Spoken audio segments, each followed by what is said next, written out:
I used to suffer so much in chess because I thought if I'm gonna just memorize a certain line, then it's all gonna be perfect and I'm gonna beat everyone.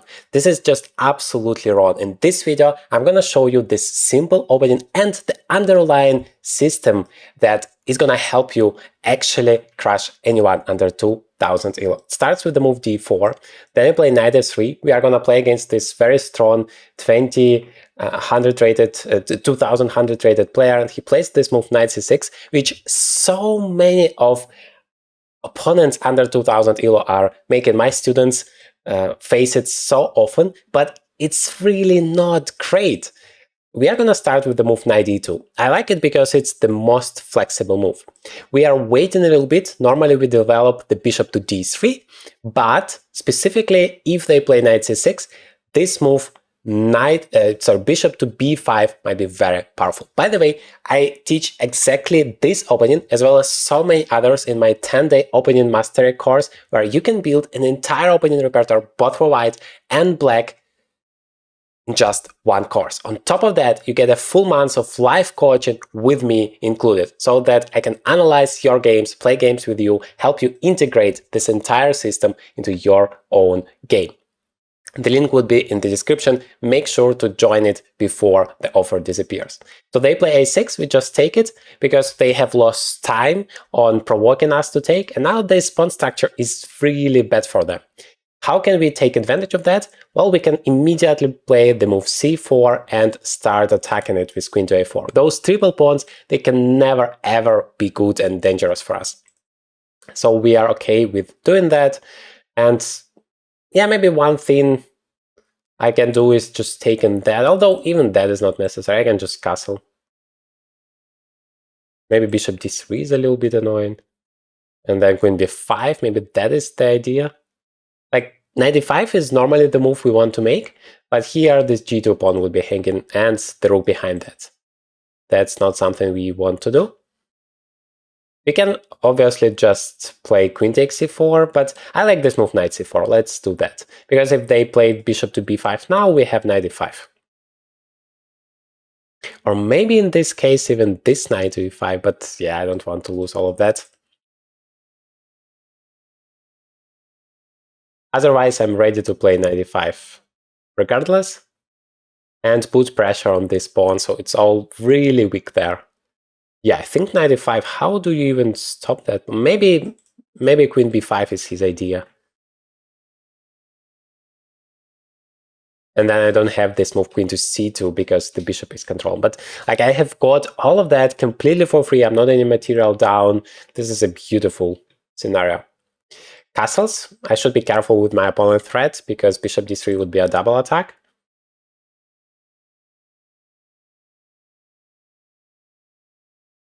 How do I actually make it possible? I can play bishop d2 and rook c1, preparing all of that. That actually feels very strong. The bishop helps in terms of all of the checks or something like that. And once the rook is there, knight e5 would be even more powerful, controlling the entire diagonal. Because the knight is still on c4, some moves like bishop d6 are not that great. We can always take it and still put pressure over here. And you actually don't lose anything if you delay castling a bit, because there is no danger for the king anyway. Actually, now castles becomes possible because after bishop d3, I'm gonna have rook f to c1 defending that knight.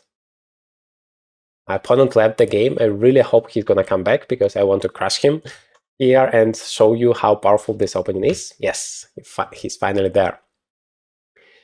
So I'm not even sure, like, castles feels really powerful. Bishop d3, rook c1, then knight e5 is coming.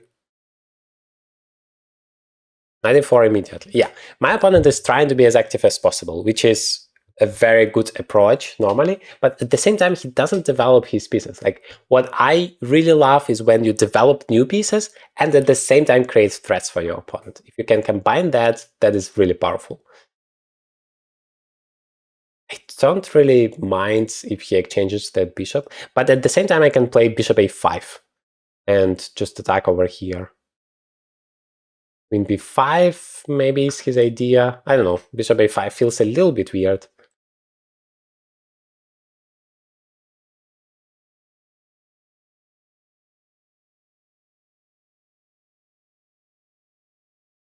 I think I'm gonna just castle, because I advocate this approach of development above all, and I'm gonna try to prove that this is the best strategy. If he takes, I want just to take it back and maybe even play f3 and f3 and e4. Okay, he plays bishop g4. That changes the nature of the position, but again, he does not develop new pieces. This is almost always a bad strategy.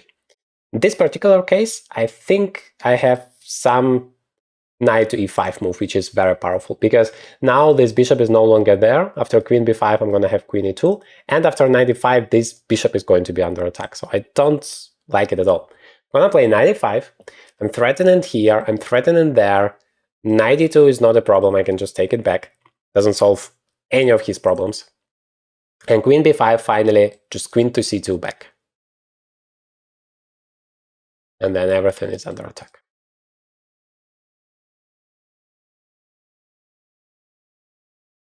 This is exactly what happens if you spend more than one tempo with the same piece that has already been developed instead of developing new ones.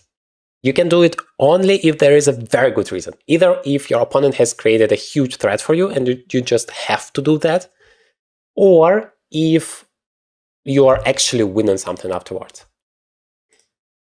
Which doesn't seem to be the case here. Just takes. How do you solve? Like, if you would have this bishop here and castles already here, then yes, that would be a completely different story. But as is, okay, bishop e2, maybe he just saves, barely saves this pawn in the end. By the way, let's check if we have some discovered checks, like knight c6, takes, and don't really even have such a move. But even if I would have, bishop b5 immediately after knight c6 is losing. So I don't need that. Just continue developing like I wanted, immediately playing rook to c1. This is the big advantage of castle in that moment. And now I'm threatening just to grab the pawn. And if you play bishop b5, I have queen c2, threatening a4. Yeah, that's exactly what happens. Both a4 and knight h6 are on my agenda because I have 3 attackers. I mean, you are actually absolutely not in time with your development. But a4 immediately I find even more powerful. Well, okay, now I cannot take. You never make your move, especially if it's a forcing move, without thinking what your opponent can do afterwards. And in the end, I lose this knight on d2. But if I start with a4, that solves all of my problems. First, if he goes away, then I can even simply take on c6 with the knight. Second, if he takes, what do you do about this bishop? You're just losing it, guy. He hasn't thought about, I mean, at least he could have played bishop e2. Yes, he's wasting a lot of time, he's losing the pawn, but this bishop would be saved. And now he has 0 moves to go for.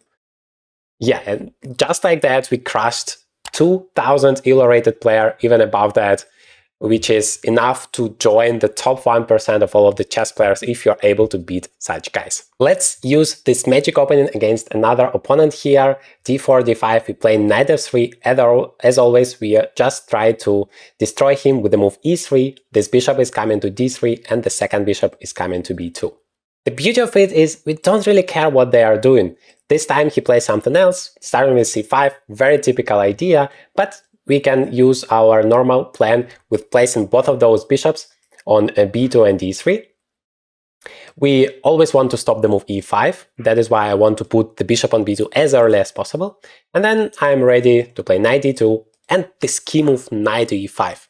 It worked in the last game, even though the position was completely different. And even here, I still play this move knight to e5 because I want to cement this position in the center. I want to make sure that he cannot do anything at all. Okay, bishop to b7, probably preparing the move knight e4. But still, I'm going to play f4 because those moves go hand in hand together. Knight to e5 and f4, so that the knight is like rock solid here. He cannot do anything. And I even want to play queen to f3 because I want to stop this knight from coming to e4. The only thing I should be careful here is the move c4. Somehow, yeah, I haven't thought about it, but can be very, very powerful. Maybe it's time for me to take on d7 to open up this diagonal. Let's think about it. So queen f3 is very good on the one hand. I really wanted to stop this knight from coming to e4. But on the other hand, he's threatening now c4. And if I take it, he takes back, threatening my queen, threatening my bishop, and threatening c3. That would be just not possible. Last move, he couldn't do it because after takes and takes, I can simply take his bishop. But now that it's protected, it becomes a legit idea. c4 myself doesn't help. But what can help is taking on d7. If he's taken with the queen, then I just take and take over here and basically win the game. So he has to take back with the knight, but that is also double-edged because I'm going to be very powerful there. Starting with takes over here might also be possible because I immediately open it up. But then, I don't know, even knight takes c5 is possible. Okay, let me take this. He doesn't have time for c4 because I'm going to take with the check. Okay, he actually takes with the queen. I think it's a mistake, but let's see. Maybe now he wants to play d4, stopping me from my idea. No, he doesn't. Well, then I'm gonna take it. Let me just think for a second. And generally, I hesitate to exchange my bishop for a knight. It's just such a brilliant monster over here. But if I give him one tempo, he's gonna play d4, actually blocking my guy here, opening up his guy, and he's gonna overtake the initiative. You can never, ever allow that. For that reason, I'm gonna take it and try to continue my attack over here. Now d4 hopefully is not going to be very dangerous because I can meet it with e4. And then this bishop is blocked, this bishop is also blocked, and I'm ready to continue my attack. All right, how exactly do I do that? I can start with queen h3, just threatening checkmate in one, and f5 feels like a natural move to deal with it. But then I play g4, and I literally immediately go for the checkmate. We are playing against a very strong opponent, 2000 rated, but how do you stop the checkmate? g4, I'm just threatening to take the pawn, as simple as that. If you play d4, I might even ignore it altogether and take it. You take here, I just play f6. How do you stop the checkmate? Even multiple checkmates. Ah, wait, I have another idea, rook g1 check at some point, which is also very powerful. Yeah, I think queen h3, to say the least, I have to start with this move, because I'm going away from all of those attacks. This is very dangerous. And then, before my opponent has time to consolidate, somehow deal with all of his problems, I want to play g4 immediately. He cannot take it. All I want is to open up this file and open up this diagonal. I feel that would be very, very dangerous. And the only source of counterplay I see is d4. And d4 is a good move. But I think I'm going to be faster. It's all about who is the first one to create those dangerous threats. Okay, instead he plays f6. But I can take it anyway. So now that he protects, he's ready to take my pawn. I'm the first one just to take. And yes, it might be dangerous at some point for my king. I have to be careful with that. But I hope that it's not going to be that dangerous for me. And meanwhile, I'm going to destroy my opponent over here. For example, I can just castle. So this pawn, it's never going to disappear. I mean, he can play bishop c8, but this is so bad. And I still can attack it more in the future. But I just want to secure this pawn, not to lose it, and make sure that my king is solid. Here, yes, he has a check, but king b1. And once he brings his queen, that might be very dangerous. But hopefully he never has an opportunity to do that. The alternative is to stay here with my queen, but considering he has the move d4, I don't think it's such a great idea. So far, I do have e4 after d4. That solves all of my problems. As long as my bishop is there, this pawn is blocked, and he cannot do anything. But somehow king f2 feels scary. Maybe I can do that. Maybe I can't. Castles feels more secure as long as this queen does not come there. On the other hand, after king to f2, I can actually even think about exchanging the queens.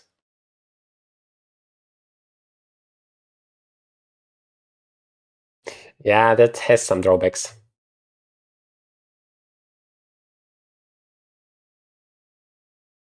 What should I do? That's an important choice here. Let's castle. Because I feel like the king on f2 that might get into trouble one way or another.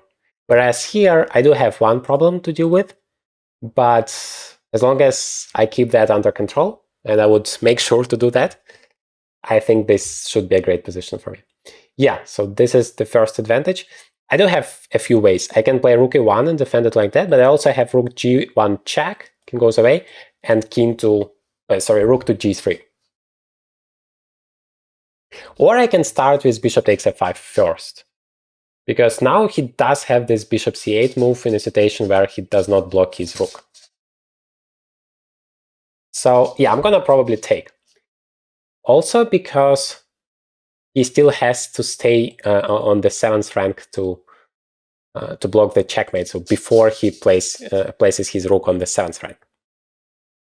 Because here he is far away from the desired c3 square, which is like the only one which is really dangerous for me.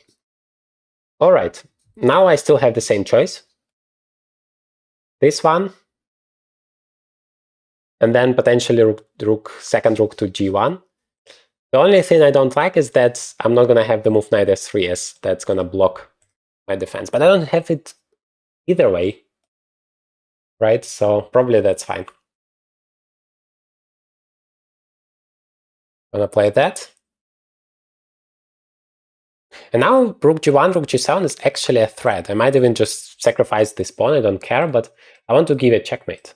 That is why he plays rook g8. But here I thought maybe I can even take it, because you cannot conveniently take it back. If you take with the rook, I have bishop e6. If you take with the king, I mean, you don't want to really bring your king back there. Otherwise, I can just play rook g1 immediately. Bishop e3, I think I can just take it multiple times and then take the bishop. Yeah, that works.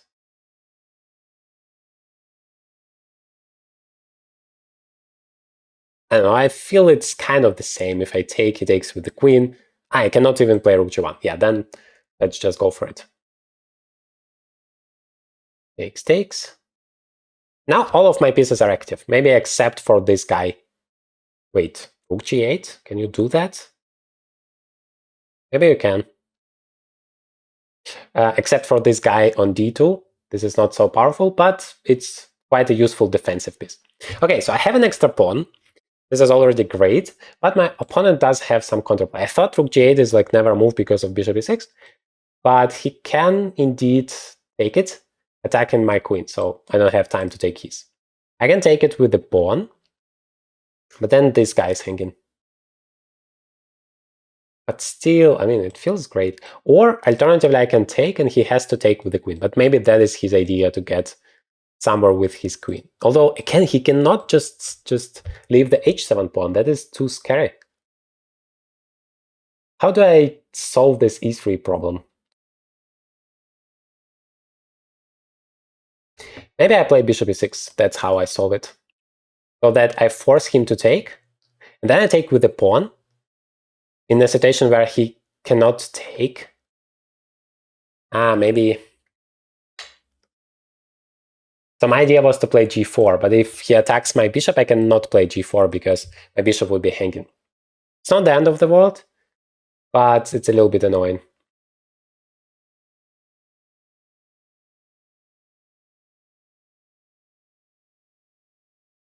Okay, he actually allows me to do what I wanted to do. But I see his point. He wants to open up this guy and then go all the way here. It's just a check, though. I can play that. No, bishop e3 right now. So if I play g4, I stop that again. Let's go for it. That was my idea anyway.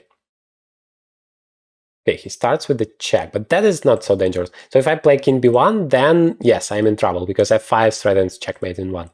But of course, I'm not going to do that. I'm going to go to the other side, so I have some squares for my king to escape. He goes for it, but now it's just one check, right? King e2, well, maybe 2 checks, but still, king f2, and then I don't see any way for him to continue. Meanwhile, I'm like completely crushing here. The question is, do I take with the bishop or with the pawn? Probably with the bishop. This way, I'm threatening checkmate, and this bishop is ready to come back. For example, after bishop a6, I can just block the check. And the c2 pawn is protected, just in case. Now I should think how I can continue the attack. One way I see is to to play queen h5 and queen a8, just to get to the king. At some point, maybe the knight I can use it. Okay, he's actually going for it, but I don't see the point. Yeah, maybe he expects me to play bishop d3, in which case at least checkmate is not his problem anymore. But I can even just play king f2. You don't have any checks, and my checkmate is coming, so you absolutely have to bring your king back. Your queen back, sorry. And that is very passive. And then I can just bring my last piece into the attack. No matter what you do in chess, you want to bring as many pieces as possible. And that's exactly what I'm doing here. Once my knight is there, I have even more threats. And I still have, until he doesn't have any checks, I have nothing to be afraid of. Maybe even like knight e5 is very powerful, just to cement, to have this knight in the center, make sure he cannot do anything. Although it doesn't create direct threats, whereas knight g5 does. So I'm gonna choose between those. Bishop f8, I don't really get the point. I feel like he's extremely passive. Maybe he wants to play queen h6, but if I play knight g5, that stops this idea completely. Because of knight f7 check. But knight e5 is also powerful. It also stops queen h6, but it also threatens knight g6 check, then takes, and then h7. Maybe he wants to play h6, and then his queen is free to go. That is his idea. Yeah, I agree with that. Maybe I even should. Now I'm 2 pawns up, so I'm never afraid of queen's exchange. So maybe I should take my time to play that, and after h6, I'm ready to play queen a8, so that he cannot bring his queen. The only thing that matters here is to stop his counterplay.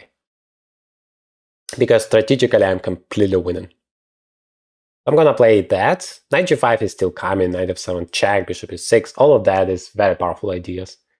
b5, yeah, he's coming to e8, but okay, this is pretty slow, because now I can play knight g5, and if he plays, wait, first of all, he cannot do that, because the square is under control, and secondly, I'm threatening queen h7. That is why he plays that. Yeah, probably he wants to sacrifice everything. Maybe knight e5 was better after all. So I can play that, king g8, and then knight e5. Yeah, that is actually very powerful. Let's do that. Knight e6 was an alternative, but I don't even want to like calculate all of those things. I don't want to give that source of counterplay. Because here I have multiple ways to go. I have bishop e6 threatening some discover checks. And I assume that is too powerful, like queen c3. Let's say knight takes h6 into g7, queen g5. I mean, I cannot believe that is not a checkmate. And otherwise, he has to play king h7, but then I have... Well, I can even just take the pawn on d5. I don't know, maybe he wants to play bishop d7. But then I have knight takes h6. Yeah, so bishop e6 is very powerful.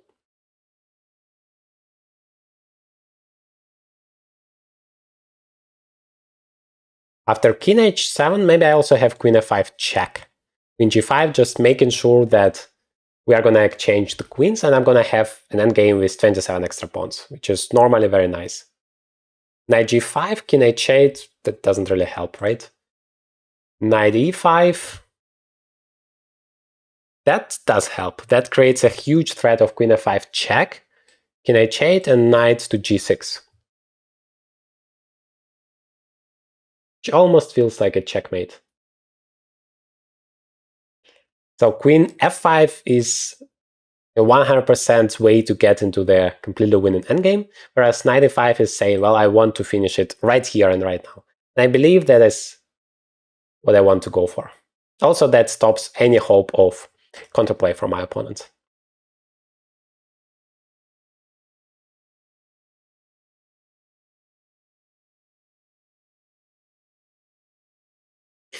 Maybe he wants to play that. But still queen f5, right? And g6. Ah, you stop it with the bishop e8. Okay, maybe king h8 is still not game over. Queen f6. Ah, or like that.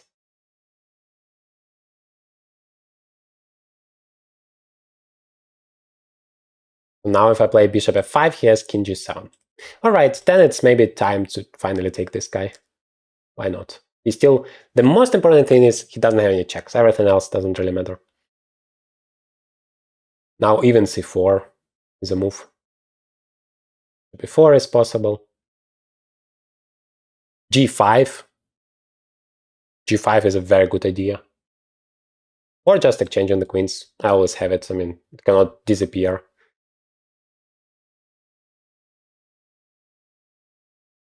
Right. What about g5 now? No checks.